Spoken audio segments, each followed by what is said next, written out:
कथाएं जो है ना, ये कहानियां नहीं है। हर कथा का कुछ ना कुछ मोटिवेशन पार्ट है, हमें क्या कहां से क्या मिल सकता है।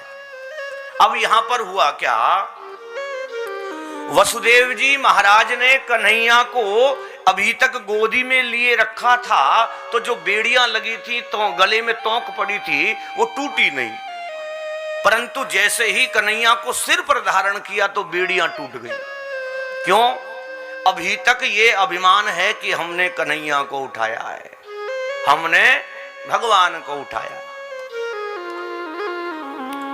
अब जैसे ही बुद्धि से ऊपर, भगवान कहां, बुद्धि से परे का विषय है। अब जब तक बुद्धि के अंदर रहोगे, लिमिट में रहोगे बुद्धि की में, तब तक बुद्धि आपको चलने नहीं देगी। अब जैसे ही सिर पर धारण किया तो सारी रस्सियां टूट गई, ग्रंथि टूट गई, माया छूट गई।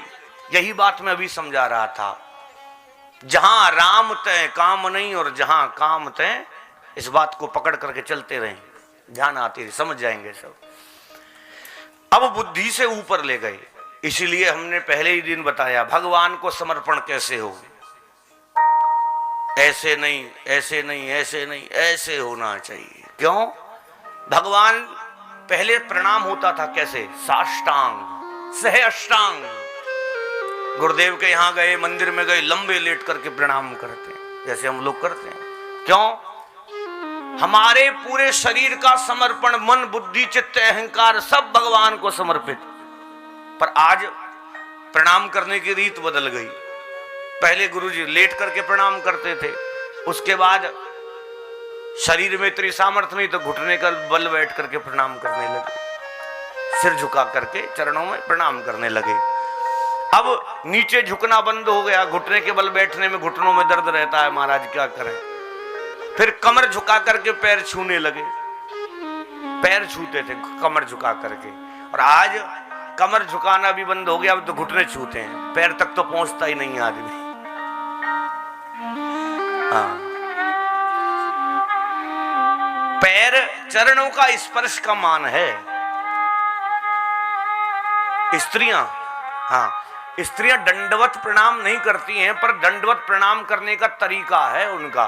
पुरुष जो है सीधा लेट करके दंडवत प्रणाम करता है, और स्त्री वाम भाग के सहारे से लेट करके दंडवत प्रणाम करती हैं, जिसमें उसके घुटने मुड़े रहते हैं।